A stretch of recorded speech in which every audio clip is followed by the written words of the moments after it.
Like my whole toolbar is like hidden at the bottom somehow. Weird. Weird. But do you see the chat function there? Barely. It's like I can just barely see the top of it.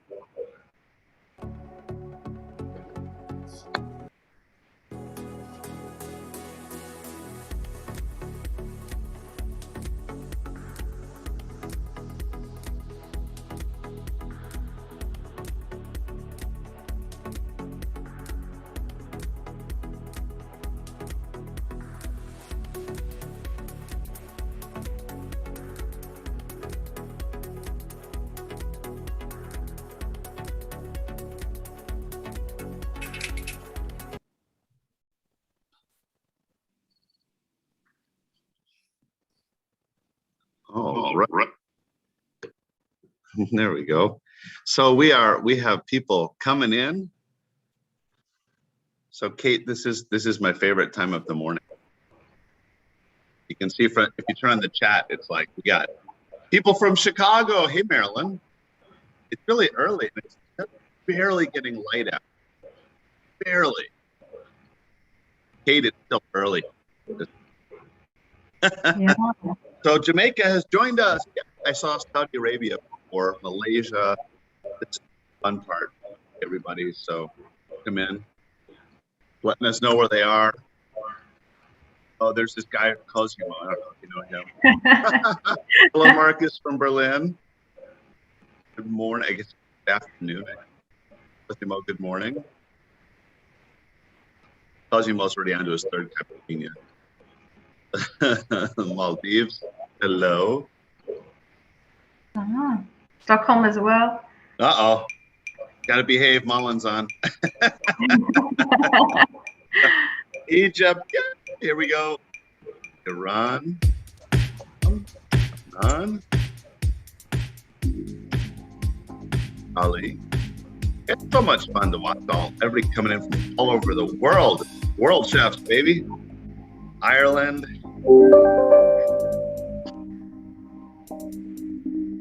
Let's see, where else are we?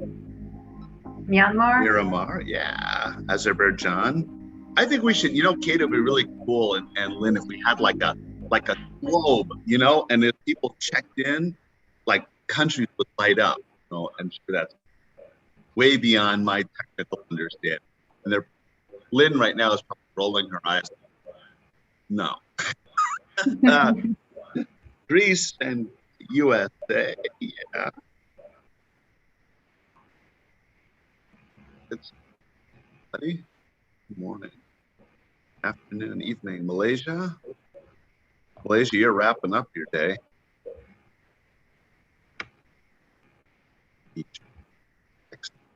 We're gonna let people sort of come in for a couple more minutes here, and then I think we'll on our side. Norway has joined us.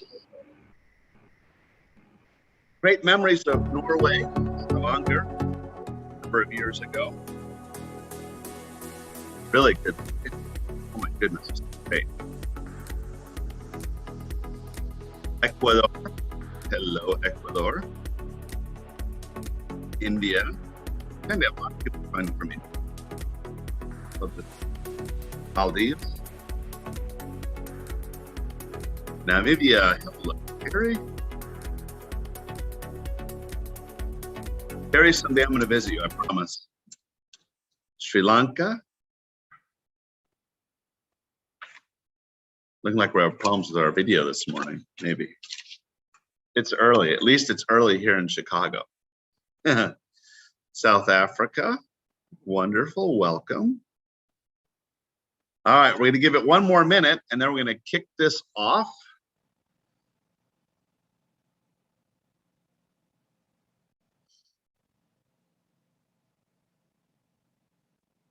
All right, Egypt is on. Kate is having a little more vodka. Just joking. They cannot yet see. All right, Egypt, welcome. All right, one more minute, 7:03, we're going to start on my computer. We turned it on a little bit late. So give everybody a chance to join in today. Because we're going to have a great 30 minutes. Great. How are you, Chef? I'm good. I'm a little tired. I'm trying not to be. Blanca.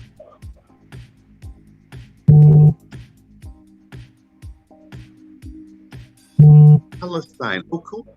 Wonderful. Wonderful. I have a colleague from Palestine. Just had her sister come in with breadsticks, like oregano and sesame seeds. Really, really good. All right, Miramar. Okay, let's go ahead and move my chat off to the side. There we go. Awesome. And good morning, everybody. Good afternoon, good evening. And there we go. I knew people would be coming in from Wales. Always had people from Wales. Sadly, no sunshine. Come to Chicago. It's beautiful here. Anyways, good morning, afternoon, evening to everybody. And I'm so super thrilled that you've joined for another episode on sustainability, where I have the pleasure of talking with somebody in sort of that sustainability realm, if you will. And we, as you know, a lot of you have been out many times. You know, we bounce all over the place. We talk to different people in different sort of areas of specialty. Right? And most of the time, what's really fun for me is that I get to meet somebody just like you do. You know, I mean, it's somebody who we found somewhere in the world. Sometimes some of you have recommended this person to us. And so for me, it's really sort of a learning experience, right? Because I'm learning about the person just like you are. Well, today is a little different, okay? The person who you see on your screen, who I'm going to introduce in a minute, we have worked together for how many years? 5 years. Almost 5, yes. It seems like just yesterday. So I get to talk to somebody who I've worked with lots of projects with World Cup, with Feed the Planet. We're going to talk a lot more about that. But we just wanted to bring in somebody who is with our partner organizations, and I'll explain a little bit. And also, and Kate, I hate to do this, but she's significantly younger than me. So I'm gonna ask you some sort of younger generation. You're that token younger person today. Are you okay with that? Oh. Yeah, yep. All right, great. So let me introduce so Kate Trofimova. Did I get Correct. it right? Yes. So this is the problem. And Kate, in a minute, you're going to tell all your names, your field names, what people call you in Russia. She's from Russia. And Kate is a young professional who has worked across the continent. And what's really interesting in Kate's life is that she found a passion for sustainable living and community development and women empowerment. And then, and this is the cool thing, what I always would tell people, do the thing you love and make that your job. And so she managed to do that. And so she now has a career in food and social sustainability, AIESEC and the Electrolux Foundation, which we're going to talk a whole bunch about. And she works very, very closely with us, World Chef, on lots of, including Food Heroes and the most recent one called Replate, which we're going to talk about. So there you have it. I'm also getting lots of noise on my end. I don't know if you guys hear it or not. It's a little bit breaking up, but we can hear it. Can you hear me? I'm hearing a little background noise this morning. I'm not sure where it's coming from. Anyways, so let's get going. So Kate, welcome to this wonderful little webinar that we do. And I want to start, before we get going, Kate, tell me all your names real quick. We get it right. The names are important. So give me the real pronunciation. I just butchered your name. All right. Thank you so much for the invitation. Really humbled to be here. Well, the full version of the name is Ekaterina Trofimova. Yeah, and I also have my father's name, Alexandrovna. So maybe if anyone could repeat that, that will be big deal. I don't think so. So that's why you could see lots of the times I use just Kate. Well, that's or Kata, as they call you in Russia, right? Katya, yes. Okay. Well, you can see as how she pronounced the name. That's why I didn't do it. It's just Kate, because yeah, exactly. Kate is much easier. Ekaterina just doesn't sound the way you said it. It sounds much more beautiful when you say it. So, anyways, so real quickly, let's jump into this. So Kate, how did you get into sustainability? I mean, how did this happen? Because, you said it became a passion of yours. Where did that start? Where did that come from? Yeah, I think it's quite separated, like in terms of how did I get into the profession where I work in the sustainability team. Whereas like my interest for sustainability was coming far long back in the time. And back then I didn't even know the word sustainability, to be honest. It just, I think I was raised in a way that I was quite conscious about the things we consume, but also just love for the good, simple food that is also partly grown in our country house, and also using our resources responsibly, composting, again, growing food in the garden. I think that's how it started. Overall, it just was the way I was raised, really. But then the more I traveled, the more I saw as well how the world is quite different, and as well the attitude towards the resources and environment is quite different. And I guess in more developed countries, we definitely see lots of overconsumption, and that's how I got connected to it. And then in 2015, when the Sustainable Development Goals were introduced, I immediately felt connected to goal number 12, which was more about responsible consumption and production. So I started working with social projects related to this theme and advocate really in my everyday life. So when I saw a job that would be connected to that, like almost 100%, I think that was it. And then it grew into something much bigger, and that's something that I'm currently passionate about, is food and sustainability. I think food is really something that everyone can connect to. I say it's every time, and one of the favorite quotes is just like, we do those food choices, depends a little bit, but let's say from 2 to 5 times a day. So we vote with our forks and knives and spoons and chopsticks, whatever you use, but that's quite important for everyone really now. Absolutely. And I think, you brought up something that always sort of strikes me, which is that you have sort of, if you look back 100 years, people were more sustainable just in their living, right? And what you're effectively saying is that you grew up that way. You grew up with sustainability. It was what you did, right? And it wasn't something that said to me, Kate, you must be sustainable. It was just something you experienced. Yes, I think partly it's also quite a cultural thing. I mean, I'm from Russia, but I'm also particularly from St. Petersburg. And I think from the history perspective, the stories about the Second World War and siege that some of my relatives actually have been experiencing. And so the stories are still fresh and in our memory. So like throwing away a piece of bread was something like considered as a sin, or really like a moral and ethical issue. So I guess it started from there, and yet the more I explore, the more I see how it's also really damaging for the environment if we continue wasting food or with our current consumption patterns. So I guess it started from one perspective, and then it continued for other reasons as well. Very interesting. All right. So one of the reasons that we have you with this is that, I always talk about that, Feed the Planet. Feed the Planet is effectively a partnership where 3 really different organizations work well together. And we, through our concerted efforts, we're changing the world. We're reaching tens of thousands of kids. And how many people we've trained in sustainability. But I think it would be beneficial for everybody on this, webcast to just understand a little bit better. Who are these other 2 partners? You've been in both camps, right? You were in AIESEC because that's a young person's organization, and now you're with Electrolux.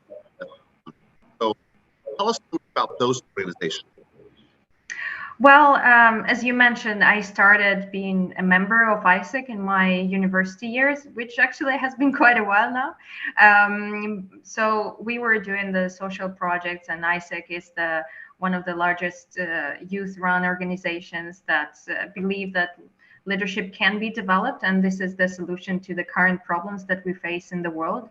And largely before pandemic, it was based on the volunteering and professional experiences abroad. So I've been participating a lot in different programs, from organizing international events in my own city in St. Petersburg, later on working in Moscow, and as well later on moving in Sydney to also continue doing this projects social wise. And that was exactly 2015, again mentioning sustainable development goals once again, but it was just like such a turning point where I realized we really have a good roadmap as a humanity, let's say, where we can act upon those very clear targets.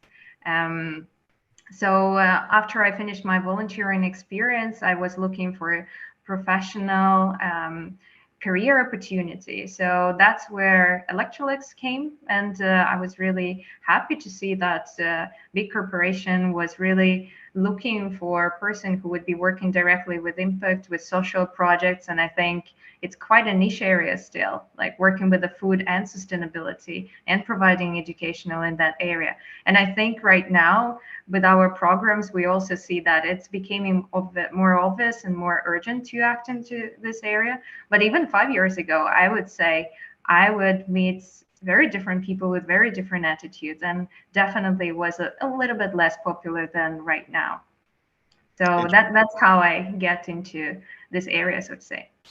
So, a couple of things there that I think are worth commenting. If I remember correctly, you can be an AIESEC till you're 26. Is that right? I think it's until 30 actually nowadays, but majority of members, I think from, well, technically they can be from 18, but I guess larger population from 20 to 23, 24. Okay, so I just want to call this out, right? For all you young people who are joining us today, when we started first working with AIESEC on World Chefs or on Feed the Planet, I was a little bit like, I'm not sure I understand how this fits, but I have to tell you what the AIESEC members have done. These are young people, is so inspirational, and they have so much passion, and they're so gifted. So look, you can change the world at any age. All right, number one. Number two is the Electrolux Food Foundation, and Electrolux in general. I have had the pleasure of seeing how committed Electrolux is to sustainability. Have like Kate working just on sustainability, and other people as well there. It's really a beautiful commitment. So, Kate, moving on to Feed the Planet now. Let's talk about Food Heroes. Then we're going to jump into Replate. You were big with the whole development of Food Heroes. Can you just talk a little bit about that and about the amazing success and where it's at? Well, Food Heroes, I think it's all started in 2018 when we released our first toolkit. And for those who don't know, Food Heroes is the program for kids from 8 to 12 years old. And now we're providing even to a bit younger or older kids as well. But it started from this basic toolkit where you can go into school to have a 1-hour workshop as well at Electrolux. We've been inviting to visit our offices, and we're in 1 hour through quite engaging exercises and even games. We introduce to kids what sustainable eating is about. And as Chris, you said, nobody is too young to make the difference. So we believe even kids from 8 to 12 years old, they can contribute already. And this is so important. I think what we've seen and realized that kids are such a great catalyst for change, because they also empower their parents to change, or at least to have those conversations. And I guess another thing that I was really impressed is that for many kids, at least here in Stockholm, when we were doing the workshop, they already knew what sustainable development goals are, and they do understand the urgency and the concept of environmental sustainability, at least. So I think our role here is not even to point out what is right or wrong. We don't necessarily always know what is the right answer, because food is so such a complex issue. What is more sustainable or less sustainable? But we really focus on how we can ask ourselves the right question. Do we know how far did the food travel to get on our plate? Did kids actually think who cooked it, in what way? So I think it's a good exercise for reflection and to ask the right questions. So that's how it's all started. Absolutely. How many kids have we reached? We actually had a very ambitious target. 2019, we opted to educate 30,000 kids around the world. So we did this together with World Chefs and AIESEC, obviously, and our own employees at Electrolux.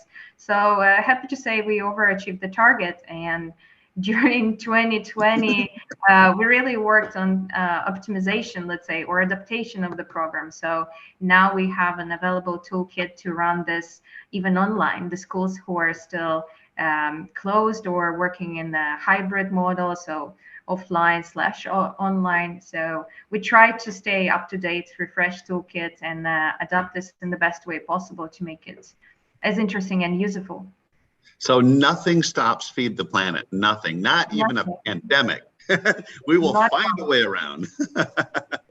All right, so now let's talk about Replate, because that's the newest kid on the block. This is the really cool thing. So tell us about Replate. Replate is, simply put, it's a website, but we really think much bigger of it as just another website, because what we quickly realized by running our different projects is that we don't really have one space where we could point out to people and say, this is where you can learn about sustainable eating and cooking. Whereas we know there are tons of recipes out there, zero waste, a generally sustainable one. We didn't want yet to become another recipe website. We also know that our idea is quite overlapping with some ideas of the plant-based foods or even vegan, yet we didn't want to be a vegan platform. We really wanted to make sure that we are combining all the scientific complex knowledge about food, health, and sustainability, translate this in easy and digestible messages, and what is the most important, like very easy actions that everyone can do at home. So this is really a hub, a growing place. We see this as a long-term project that will grow over the years. It's aligned as well. So we hope to continue until 2030. So it was just released, the first, what we call chapter, on how to incorporate more plant-based in your diet. Right now, how to eat more plant-based. So you can go check it out, replate.com. You will find this materials, but also we are preparing something exciting to celebrate the World Food Day. So close to October 16th, we will release a chapter, how to reduce your food waste at home. So it will be all about wasting less food. And of course, we will not stop there. And we plan also to release the chapter on biodiversity. And why these three things? I think it's quite important to mention that this is how we define sustainable eating. It's eating more plant-based, reducing your food waste, and incorporating biodiversity, trying new recipes, new ingredients. That's for us is essential to how to connect food, planet, and health. I love it. So now, just so everybody understands, on this webcast, that this is really for general consumer. It's not, necessary. I mean, look, there's stuff there for professionals, but it's really designed for the big consumer population, because we have the power of the white jacket, change a lot in what we do, but we also can influence larger society. That, of course, then, as we know, trickles down to the home, and then that's where large change happens. Now, Kate, you've already got some things from World Chef members, right? Yes, we got a lot of going on, so we're super looking forward to release those materials. There will be some of the cook-alongs, and I think what I'm personally excited when working with World Chefs is to learn those tips and tricks used by professionals, but also what can I do from this at home? So there will be all about reducing your food waste. And we collaborated, I think, with around 5 chefs right now. And of course, we'll be looking forward. If somebody will get interested after this webcast, please don't hesitate to reach out and maybe suggest your zero waste recipe or plant-based, or participate in the filming of a cook-along. I think also on the personal level, I learned so much after working in this partnership. Let's just say I didn't cook well before that. You cook fine. Yeah, Chris saw. So yeah, it can be improved still. Well, for all of us. But no, and on a serious note, we have had some members of World Chefs contribute already to Replate. And some of those people might even be on this particular webcast. But please, if you're interested in getting involved and sending some information over, just reach out to us, and then we can put you in touch with Kate, and we'd love to get your ideas on that.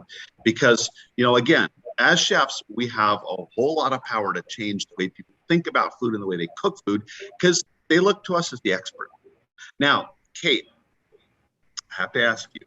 So when you started this whole thing, before you started with Eat the Planet, did you ever interact with chefs, or was this like the beginning? Well, I must say I was quite overwhelmed and maybe a little bit intimidated when I just started. Was really, I think, just more coming from, let's say, surrounded by students. And I think we always look out to chefs that we've seen on the TV or like YouTube videos where I would, of course, learn something. But I must say I never interacted with a chef before. And I didn't really know how to have a nice conversation. So I actually remember really well, not to look stupid, so to say, I would watch every possible documentary on Netflix about chef's community. And I have so many favorite ones, and I learned so much. So I think, yeah, it was an interesting journey, but World Chefs was really a first time when I interacted so much with the chefs community. And I must say, it is so much more welcoming than I probably would ever think. That's great to hear, actually. So, so tell me a couple quick questions before we open it up here. You know, you are so committed to sustainability, not just in a work environment, but as a lifestyle. Yeah. How does that impact where you go out to eat? I mean, is this something that you or your friends, you know, think about? Like, you know, or do you just go to a restaurant because, hey, that looked like a great restaurant?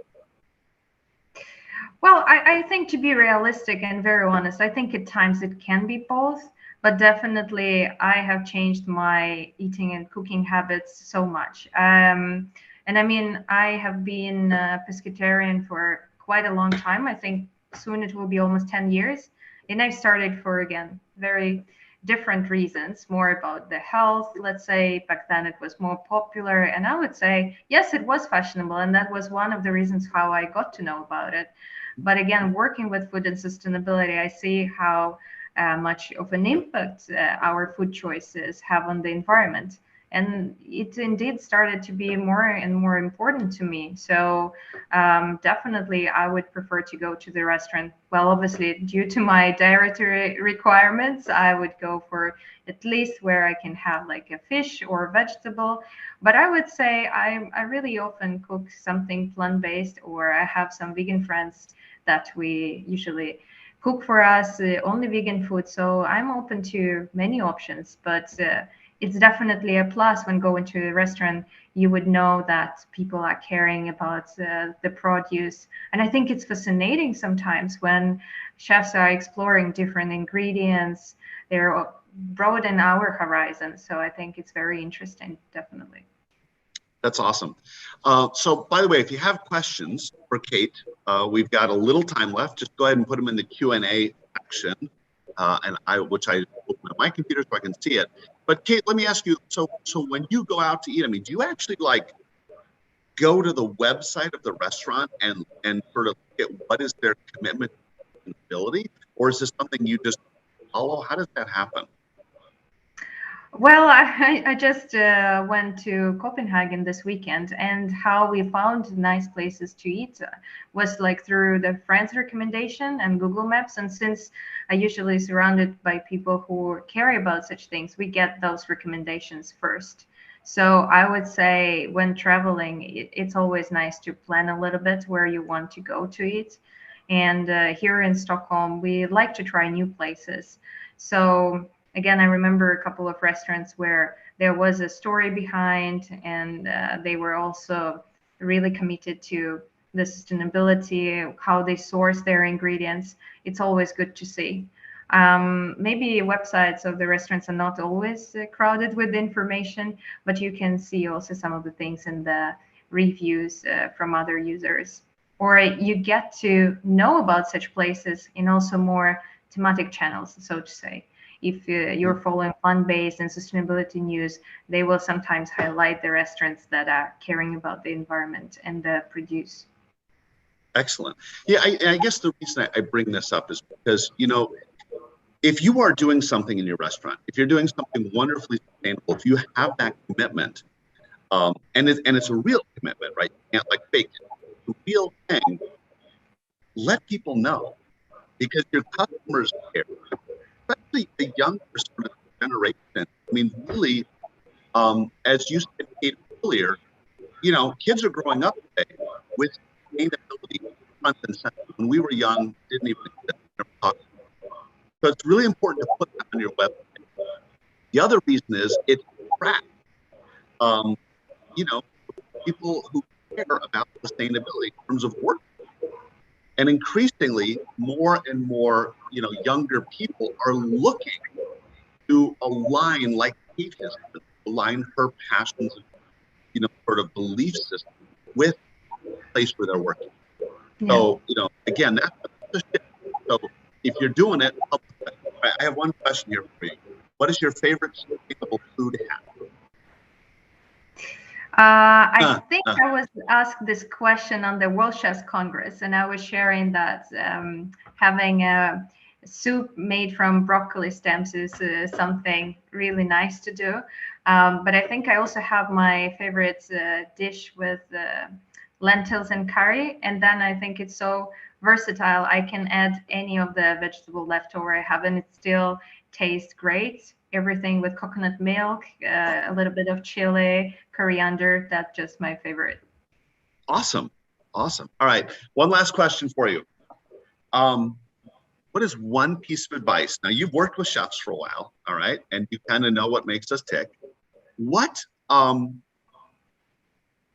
piece of advice would you give us?